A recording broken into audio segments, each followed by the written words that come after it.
Aleluia. Quem está feliz com Jesus aí? De verdade, meu irmão? O Senhor é bom, não é? Glória a Deus. Que bom que você está aqui.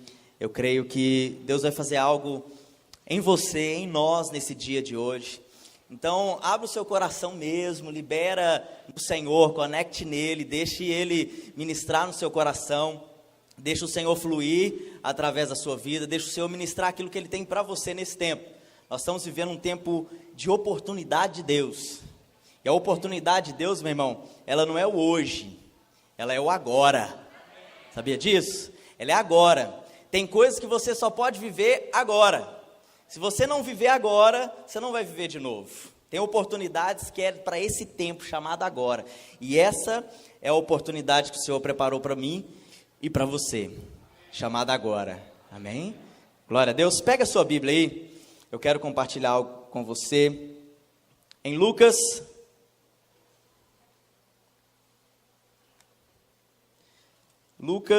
capítulo 8,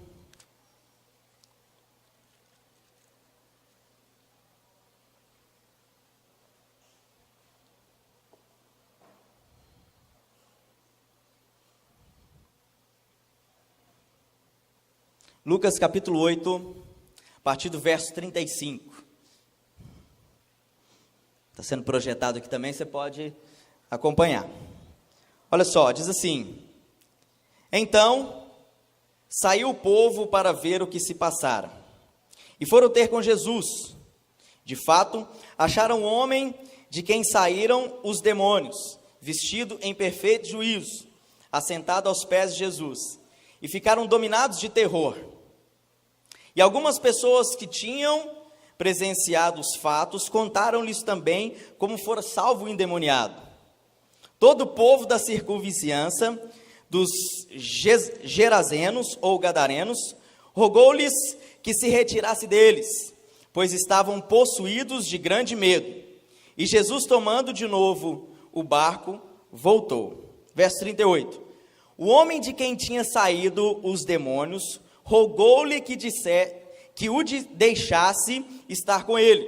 Jesus, porém, o despediu, dizendo: Volta para casa e conta aos teus tudo o que Deus fez por ti.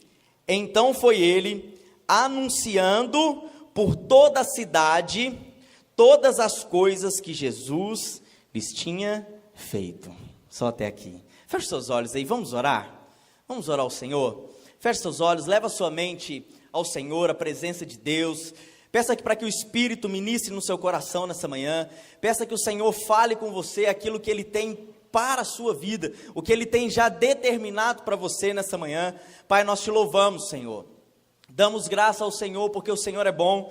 Que o Teu Espírito, Pai, flua no nosso meio, flua no nosso coração, Deus, nos dando direção, nos trazendo clareza, Deus, da vontade do Senhor para esse tempo, em nome de Jesus. Amém? Você sabe que toda a Bíblia, o centro dela é Jesus. Desde Gênesis a Apocalipse, não se fala de outro assunto a não ser Jesus. Jesus estava na criação, antes da criação, Jesus estava no percurso da história, Jesus está hoje e Jesus também vai estar na consumação e por toda a eternidade. Só que a Bíblia ela é dividida do Antigo Testamento e o Novo Testamento, ou seja, a velha aliança e a nova aliança.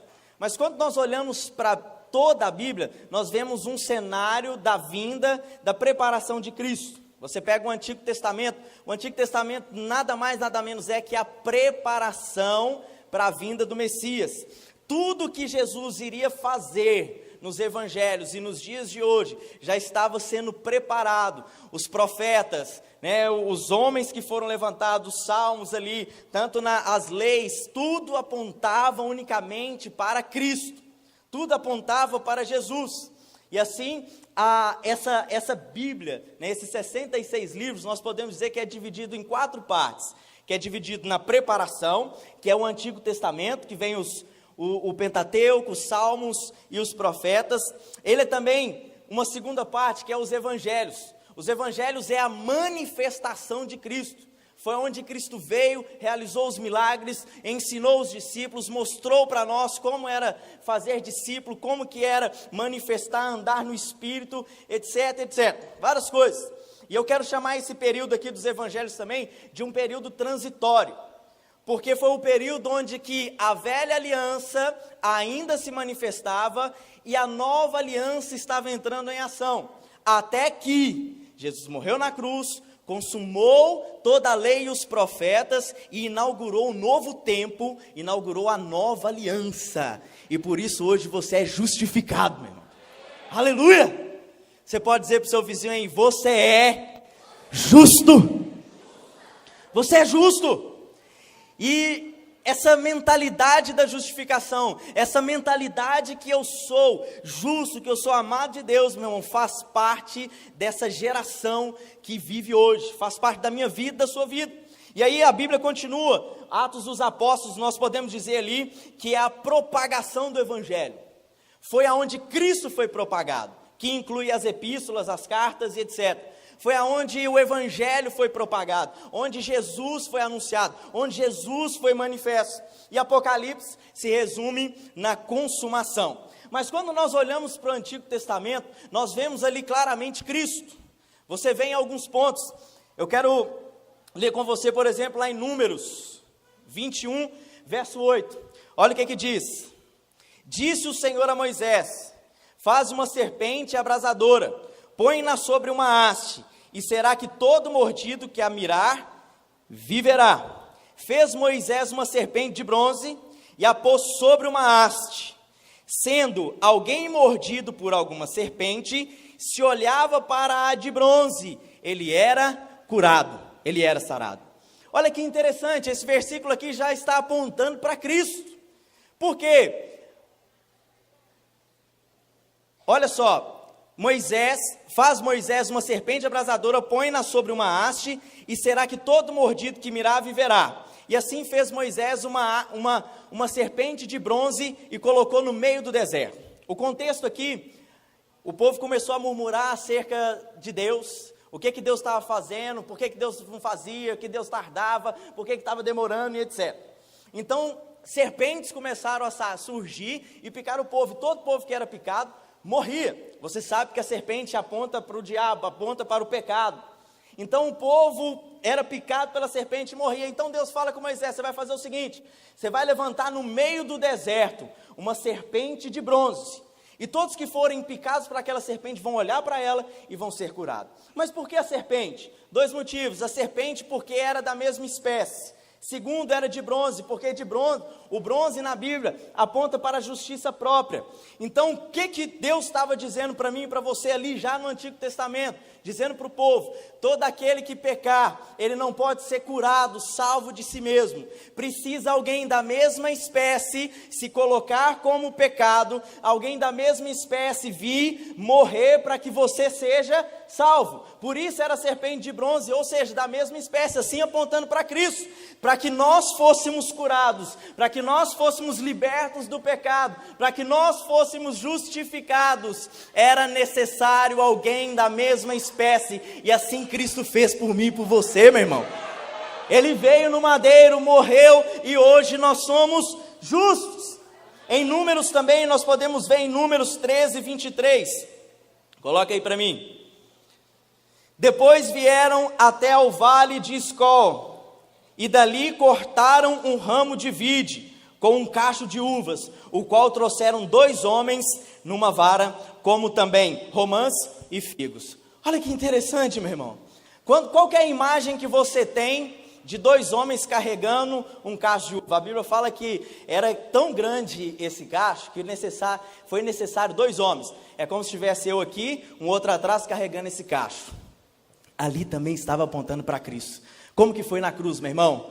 Um homem à direita, um homem na esquerda, e Cristo, o vinho, o sangue de Cristo foi derramado no madeiro, lá no Antigo Testamento, já apontando para que Cristo viria, para entrar na terra da promessa. Aquilo que era prometido, a abundância do Senhor já estava nítido ali para aquele povo, já estava escancarado, a obra de Cristo, um homem à sua direita, um à sua esquerda, e Cristo no centro, consumador de todas as coisas. Você está me entendendo nessa noite? Nessa manhã, melhor dizendo? Então, quando ali nós chegamos ali no Evangelho, isso tudo acontece no Antigo Testamento, de Gênesis a Malaquias, mas quando é chegado ali nos Evangelhos, esse período é marcado pelo esse período transitório. Por isso que é interessante, algumas vezes você percebe ali nos Evangelhos, você lendo, você vai perceber que Jesus, ele fala algumas coisas acerca da lei, e ele fala algumas coisas acerca da nova aliança. Jesus tem algumas atitudes que condiz com a lei, com Moisés e os profetas. Em outros tempos, Jesus também tem algumas atitudes que condizem ali com essa nova aliança que seria inaugurada. Algumas pessoas falam que isso são conflitos de transição entre a velha e a nova aliança. Você está entendendo isso nessa manhã? E aí então, nós lemos aqui esse texto de Lucas, capítulo 8, a partir do verso 38, fala: o homem a quem tinham saído os demônios, rogou-lhe que deixasse estar com ele. Jesus, porém, o despediu, dizendo: volta para casa, conta aos teus tudo o que Deus fez por ti. Então ele foi e anunciou tudo quanto aconteceu com a vida dele, o que Jesus tinha feito. E tem um outro versículo, Lucas, capítulo 5, a partir do verso 12. Lucas 5, verso 12. Diz assim: aconteceu que, estando ele numa das cidades, veio à sua presença um homem coberto de lepra. Você sabe que a lepra também aponta para o pecado. E qualquer pessoa leproso, naquele tempo ali, nesse período da lei, ele era afastado da sociedade, ele não podia viver no meio da sociedade. Ele era afastado, porque ele era tido como alguém que era imundo, ele era afastado ali. Então veio, ele era coberto de lepra. Ao ver Jesus, prostrando-se com o rosto em terra, suplicou-lhe: Senhor, se quiseres, podes purificar-me. E ele, estendendo a mão, tocou e lhe disse: quero, fica limpo. E no mesmo instante, lhe desapareceu a lepra. Ordenou-lhes Jesus que a ninguém dissesse. Mas olha só o que Jesus disse a ele: mostra-te ao sacerdote e oferece pela tua purificação o sacrifício que Moisés determinou, para servir de testemunho ao povo. Porém, o que se dizia a seu respeito, cada vez mais se divulgava, e grandes multidões afluíam por ouvirem e serem curados de suas enfermidades. Mas olha aqui que interessante, nós vemos aqui duas manifestações de cura. Lá em Lucas, no capítulo 21, em Lucas capítulo 8, verso 35 em diante, nós vemos ali a libertação de um homem endemoniado. Mas com ele, Jesus fala o quê? Jesus liberta ele chega para Jesus e fala assim: Jesus, eu quero andar com você, eu quero te seguir, eu quero ser o seu discípulo, eu quero ser como esses caras aí estão andando com você.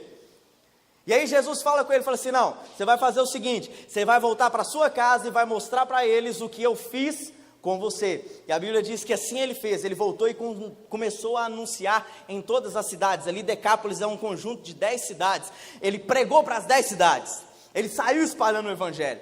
Mas aqui em Lucas 5, no verso 12, nós vemos um outro contexto. Aqui Jesus, ele cura o leproso, uma manifestação de cura, mas com aquele leproso, Jesus não fala com ele: volta para os teus, vai para a sua casa. Jesus não fala isso, Jesus fala com ele: vai até Moisés, mostra para o sacerdote, melhor dizendo, vai até o sacerdote, mostra para ele e faça conforme Moisés ordenou. Existe aqui então dois paralelos. Um, onde Jesus manda voltar para sua casa, e um outro que Jesus manda se fechar, entre aspas, manda ir para o templo e se apresentar ao sacerdote. Sabe o que eu aprendo com isso, meu irmão? Eu aprendo aqui dois princípios: que quando nós andamos na lei, a lei nos fecha dentro de um caixote. A lei nos faz ser egoístas e não compartilhar aquilo que Jesus fez por nós. Porque foi isso que aconteceu com esse sujeito. Ele estava na lei, por quê? Porque esse sujeito provavelmente, a Bíblia não diz aqui, mas provavelmente ele era um judeu. Ele era alguém que guardava a lei. Ele era alguém que andava na lei. Então Jesus fez o que com ele? Curou ele, libertou ele da lepra. Agora você vai e mostra para Moisés. Vai para onde? Ou melhor, vai e mostra para o sacerdote. Onde o sacerdote estava, meu irmão? No templo. Diga para o seu vizinho: no templo. A gente sabe que isso aqui não é um templo, mas era como se Jesus curasse o sujeito e falasse assim: agora você vai para o templo e fica lá. Mostre para o povo o que eu fiz para você. É isso que a lei faz, meu irmão. A lei, ela nos faz fechar dentro de determinados lugares e não compartilhar aquilo que é da parte de Deus.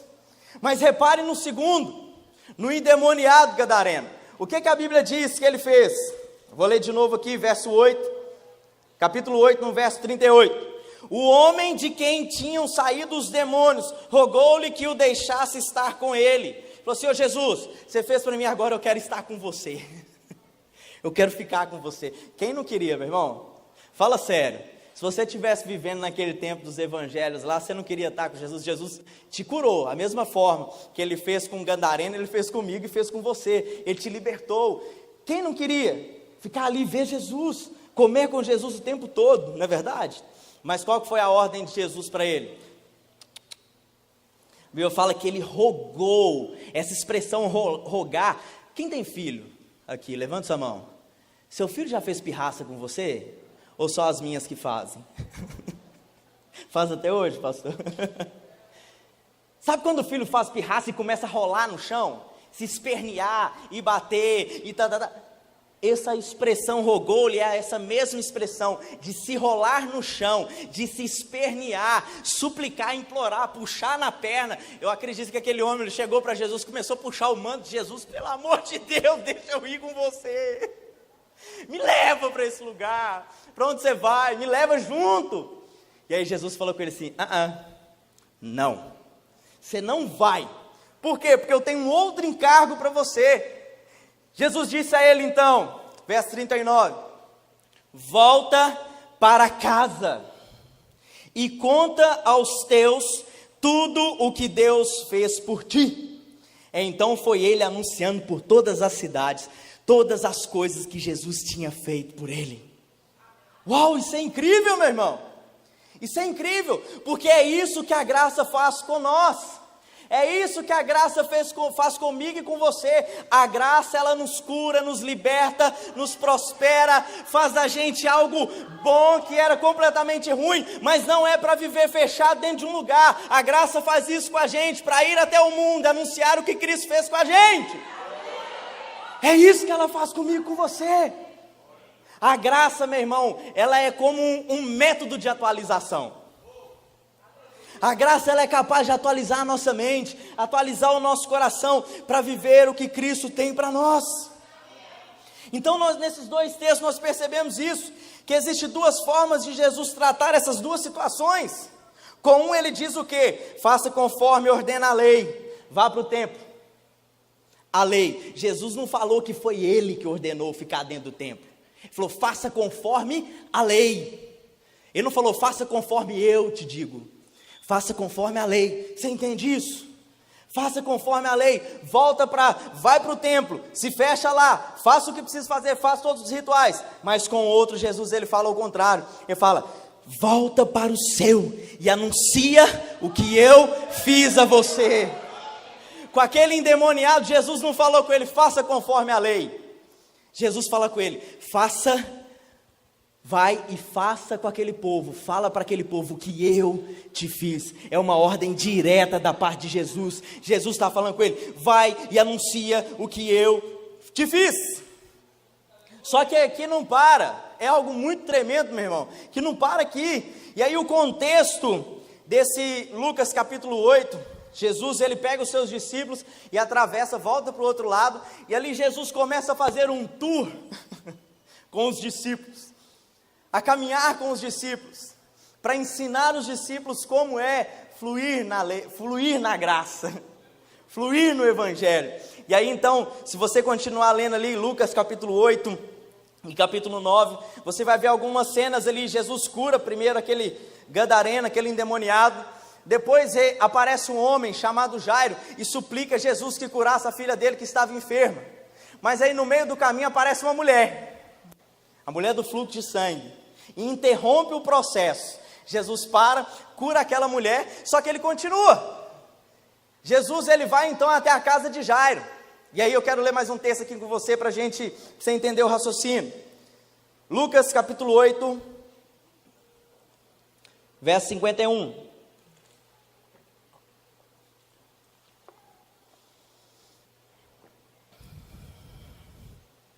Lucas 8, 51. Tendo chegado a casa, a ninguém permitiu que entrasse com ele. Olha só, ele chegou à casa de quem? De Jairo. Diga comigo assim: Jesus chegou à casa de Jairo. Tendo chegado à casa, a ninguém permitiu que entrasse com ele, senão Pedro, João, Tiago, e bem assim o pai e a mãe da menina. Então Jesus, ele chega na casa, imagina que o cenário, Jesus chega, está cheio de pessoas do lado de fora, esperando Jesus, porque sabia que Jesus podia fazer algo, esperando Jesus curar aquelas pessoas, aquela menina, mas aí Jesus chega e fala assim: fecha a porta, fecha, porque daqui para dentro agora a conversa é entre família. E aí Jesus chama Pedro, Tiago, João, o pai, Jairo, e a mãe da menina, e entra para dentro da casa com porta fechada. E eu comecei a orar, o Senhor falou: meu Deus, por que Jesus não deixou todo mundo entrar? Não é a cura, a manifestação do Senhor, não é para que o Evangelho seja, que Cristo, o Senhor, seja glorificado? Então as pessoas não podiam ver ali o processo. E aí eu entendi algo aqui perfeitamente da parte de Deus. Jairo, ele era um mestre, ele era um dos chefes da sinagoga. Ou seja, ele é alguém que representava a lei, ele era alguém que representava Moisés e a lei. Mas aí então Jesus chama ele para dentro da casa. Entra para dentro da casa. Mas ele chama consigo Pedro, João e Tiago. Eu não sei se você tem uma Bíblia, essa Bíblia Oliver Tree, ela tem a tradução do original. E nome na Bíblia, meu irmão, tem alguma coisa. Qualquer nome, principalmente no Antigo Testamento, mas os nomes significam algo. E aí eu fui ver o significado aqui de Pedro, João e Tiago. E Pedro, quando você clica em cima da Bíblia, Pedro fala de pedra, de rocha. Sabe o que aponta Pedro, meu irmão? Pedro aponta para as tábuas da lei. As tábuas da lei, elas foram escritas aonde? Em pedras. Pedro aponta para a lei. Diga: Pedro aponta para a lei. Ok? Você está entendendo? E João? Falei: João tem alguma coisa nesse negócio também. João, meu irmão, é aquele que é gracioso. João significa gracioso. Ou seja, João aponta para a graça. E Tiago? Tiago é suplantador. Lembra de Jacó? Você conhece Jacó? Jacó também foi chamado de suplantador. Por quê? É aquele que substituiu. A primogenitura era de quem? De Esaú. Mas o que Jacó fez? Ele substituiu a primogenitura. E aqui, meu irmão, existe algo tremendo da parte de Deus. O que Jesus estava mostrando aqui para nós? Ele estava querendo mostrar para Jairo, para a lei, para aquelas pessoas, para Jairo a esposa, para a lei, que estava ali um processo de transformação, uma mudança de velha aliança para nova aliança. Assim Cristo veio. Por isso que em momentos mais importantes da vida de Jesus, ele sempre chamava Pedro, Tiago e João. Ele não levava todos os discípulos. Foi assim também no Monte da Transfiguração. Pedro, Tiago e João, ele estava mostrando para eles que o quê? Que a lei, ela deixa de existir por causa da graça, mas precisa, para essa transição acontecer, é necessário um substituto, alguém nesse processo. E ele estava dizendo: eu sou esse próprio que substituiu. A partir de hoje você não precisa andar mais debaixo da lei da condenação, porque eu vim para mudar esse processo. E aí ele mostra para Jairo e fala assim: eu imagino, a Bíblia não fala isso, mas eu fico viajando no meu fantástico mundo de Bob. Eu fico imaginando aquele negócio, pastor. Eu imagino que Jesus deve ter chegado ali para Jairo, na minha imaginação. Deixa essa por minha conta, não conta isso não, senão fica ruim para você. Mas deixa aqui para mim. É como se, eu imagino que Jesus chega para Jairo e fala assim: e aí, Jairo, o que você pode fazer para curar a sua filha? Jairo, Jesus, eu nada. Ele: pois é, A lei não pode fazer nada para curar o homem, mas eu posso, porque eu sou a própria graça, eu sou a própria manifestação da graça. Jesus, meu irmão, a graça, melhor dizendo, não é um estudo, a graça não é um ensinamento, a graça é a própria pessoa, a graça é o próprio Jesus. Ele é o próprio Jesus, ele estava ali, ele falou, a lei não pode curar, mas eu posso. Menina, levanta. E imediatamente aquela menina se colocou de pé. É isso que a graça faz por mim e por você, meu irmão. A graça, ela tem poder de nos atualizar, mas não para ficar fechado dentro de um local. A graça, ela nos cura, ela nos liberta para fazer algo. E aí a gente volta lá em Lucas, capítulo 8, verso 38. Jesus, ele cura aquele homem endemoniado. Jesus vai lá, liberta ele. E ele roga, ele chora, esperneia para andar com Jesus. Jesus fala com ele, não, você não vai. Você vai voltar para sua casa e vai contar o que eu te fiz. Você vai contar. Você sabe o que eu entendo com esses dois episódios aqui, meu irmão? De Jesus curando o leproso e Jesus libertando o endemoniado.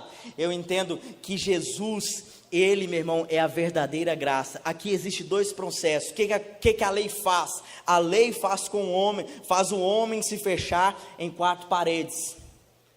A ordem é, vá para o templo. Você entende isso? Mas na graça não, meu irmão. Na graça a ordem é outra. A graça, ele vai anunciar a Cristo o que Cristo fez por ele. A ordem na nova aliança é, vá. Vá. Vá aonde? Pergunta para o seu vizinho aí. Vá aonde? Fazer o quê? Vai na onde? Meu irmão, a graça, ela tem poder de atualizar a nossa mente para nós entendermos quem nós somos em Deus. A graça tem poder de atualizar o nosso coração, atualizar a nossa identidade. Por que muitas pessoas, meu irmão, de verdade, se desviam aí, vão para o mundo, igual o carnaval, foge uma meia dúzia, semana que vem, volta todo mundo arrependido. Acontece lá em São Paulo também, pastor Márcio? Eu sou aqui...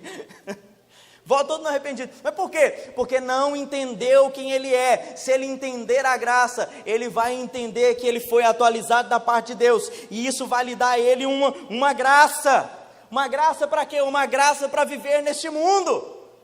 Porque a ordem de Jesus, meu irmão, repare que Jesus fala com esse homem endemoniado. A fala de Jesus para ele é, vai à tua casa, vai aos teus. Não era os teus, a expressão vai aos teus, não era nos seus parentes, na sua família unicamente. Vai aos teus qual? Aos teus de qual você era endemoniado? Vai aos teus, os teus endemoniados, aqueles que estão endemoniados, e fala para eles o que eu fiz por você. É isso que Jesus chama nós, meu irmão, radicais livres a fazer. Ele nos chama a receber essa graça, recebemos a graça, fomos atualizados na nossa identidade, sabemos quem nós somos. Agora o que Jesus fala para mim e para você? Vai aos teus, aqueles que eram endemoniados como você, e anuncia o que eu fiz à sua vida. É isso que Jesus quer para mim e para você nesse tempo, meu irmão. E anunciar o que ele fez por nós. Essa é a ordem de Jesus para mim e para você. Vai aos teus, vai para o mundo e fala o que eu fiz para você. Vai para o mundo. Você sabia que Jesus te mandou para o mundo? Diga para o seu vizinho assim, Jesus falou para você, vai para o mundo. Que parada é essa aí? Calma aí que eu vou te explicar. João, capítulo 17, a partir do verso 15. Encontrou aí?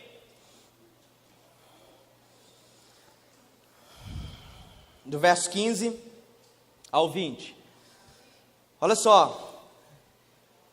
João capítulo 17 é a oração sacerdotal. É a oração de Jesus clamando ao Pai pelos seus discípulos. E você vai ver aqui nos outros versículos, por aqueles que ainda iam de crer, que inclui eu e você. Então Jesus começa no verso 15 dizendo: não peço que os tire do mundo, e sim que os guardes do mal. Eles não são do mundo, como também eu não sou. Santifica-os na verdade. A tua palavra é a verdade. Assim como tu me enviaste ao mundo, escute só, assim como o Senhor, Pai, me enviou a este mundo, eu também os envio aonde? O que está escrito ali? Volta aí. Assim como tu me enviaste ao mundo, também eu os envio aonde? Ao mundo. Pode passar. E a favor deles eu me santifico, a mim mesmo, para que eles também sejam santificados na verdade.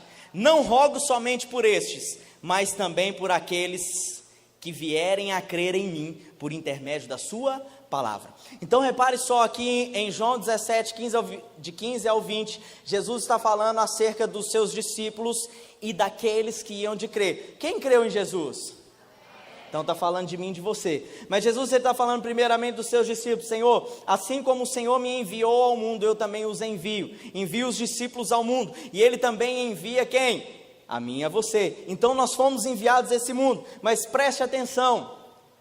Quando nós somos cheios dessa graça, do favor de Deus, quando eu entendo quem eu sou em Deus, eu tenho a capacidade de viver nesse mundo sem me contaminar com as práticas deste mundo.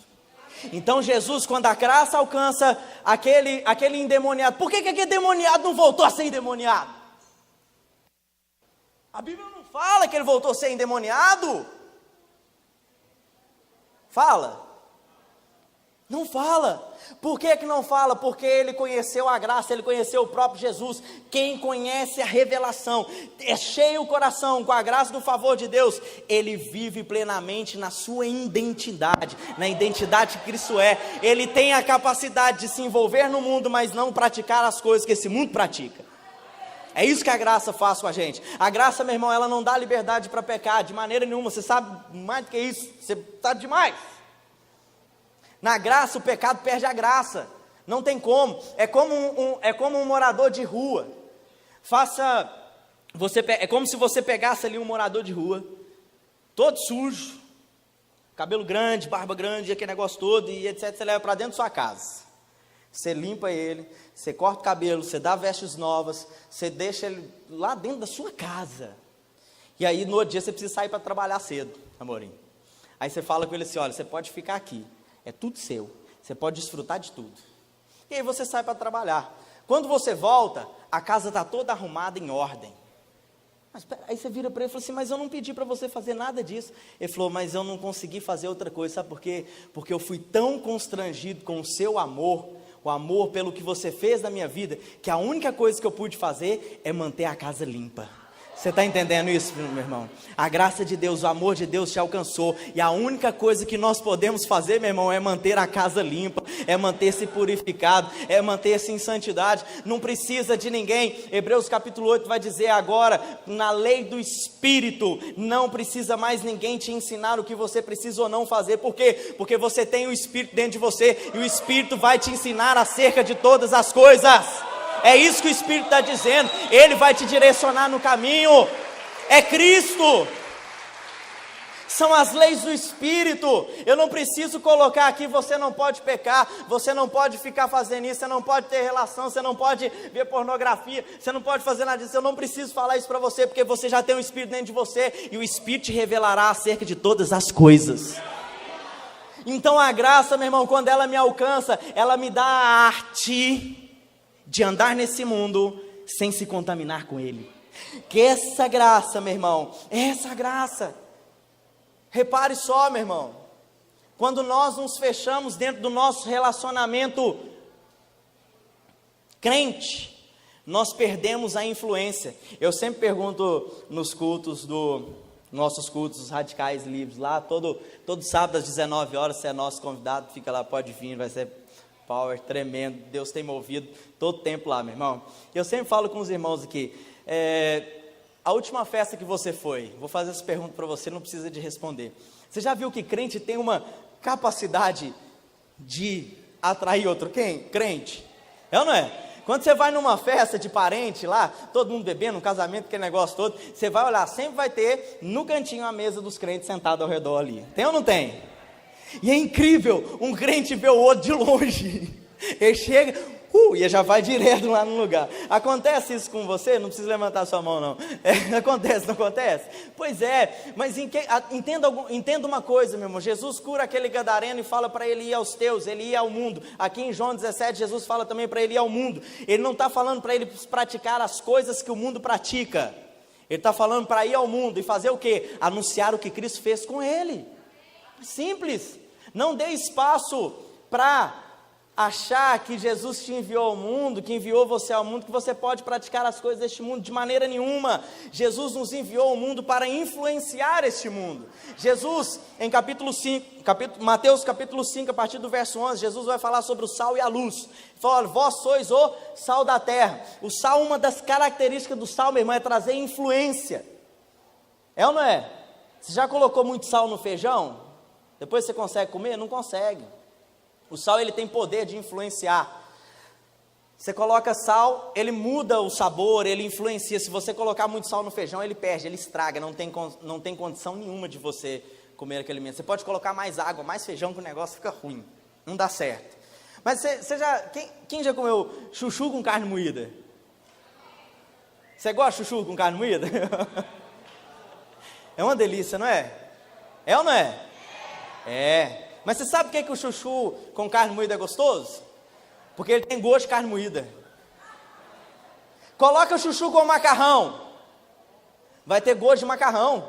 Coloca chuchu com arroz, vai ter gosto de arroz. Porque o chuchu, meu irmão, ele absorve o sabor de tudo que você coloca junto com ele. Mas repare uma coisa, Jesus nos chamou para ser o sal da terra. Jesus não te chamou para ser o chuchu da terra, meu irmão. Por mais que você aí está com sua corte, com a sua esposa, seu marido, talvez ela te chama de chuchu, mas você não é o chuchu, meu irmão. Você é o sal. Você é o sal. Por quê? Porque pode colocar você em qualquer lugar que você não vai receber o sabor. Você vai influenciar com o seu sabor. Porque você é sal. Jesus, ele falou, o sal. Só que é algo interessante, o sal, meu irmão, ele não tem poder de salgar. Imagine aqui nessa plataforma, aqui nessa mesa, essa aqui igual o pastor Adriano, pelo amor de Deus, para de mandar aquelas fotos pra gente. Pastor Adriano, meu irmão, toda semana ele manda umas porções lá de Montes Claros com aquela carne de sol com mandioca na manteiga e o torresmo desse tamanho. Dá até água na boca, eu quase morro do celular com aquele negócio.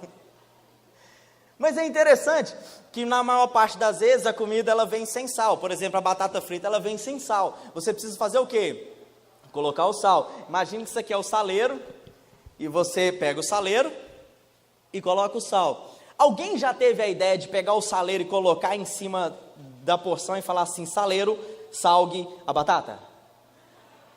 Alguém já teve essa loucura para ver se dá certo? Você não faz. O saleiro, ele tem poder de salgar as batatas? Se você pôr o saleiro em cima da batata, ele vai salgar? Não vai, meu irmão. O que você tem que fazer? Você tem que tirar o sal do saleiro. Sabe o que Jesus está dizendo para mim e você? Vós sois o sal da terra. Vós sois o sal fora do saleiro. O sal só tem poder de salgar fora. Jesus, ele fala: vós sois a luz do mundo. Se pegar essa luz e colocar debaixo de uma caixa, ela vai fazer alguma diferença? Não, vós sois a luz do mundo. É aí que entra o favor, é aí que entra a graça, é aí que entra o eu ser muito amado de Deus. Por quê? Porque quando eu entendo que eu sou muito amado de Deus, gera em mim uma identidade, e essa identidade faz com que eu vá neste mundo, não me contamine com ele, mas influencie este mundo. A graça, meu irmão, ela tem esse poder de nos libertar para viver no mundo sem se contaminar com ele. Lembra da festa? Você chega lá na festa e a mesa lá no canto dos crentes. Senta lá. Eu falo você, mas eu me incluo nesse negócio também. Até que eu entendi que todo ambiente que nós vivemos, meu irmão, é deste mundo. E todo ambiente que nós vivemos, nós temos a oportunidade de influenciar. A partir de hoje, você não vai sentar mais junto com os crentes nas festas. Mais um amém? Amém? Quando você chegar lá na festa, lá da sua família, da sua parentela, você vai sentar no meio dos seus parentes. Mas escute, a identidade que você tem não é para você se misturar com eles, é para você influenciar eles. Você vai sentar e vai começar a influenciar. Deus vai te dar palavra profética. O Senhor vai liberar cura através de você. Pessoas serão curadas. Jovens vão vir para Cristo. Por quê? Porque entenderam o que fizeram, o que Cristo fez com você. E você não vai ser influenciado, mas você vai influenciar o que Ele fez. Aleluia! Porque Cristo, meu irmão, fez isso com a gente. Ele nos libertou, não para viver a nossa liberdade. Ele nos libertou para viver a liberdade em Cristo. E a liberdade em Cristo, meu irmão, é fluir naquilo que Ele fez por mim. É mostrar para esse mundo o que Cristo é. Não é me contaminar com Ele.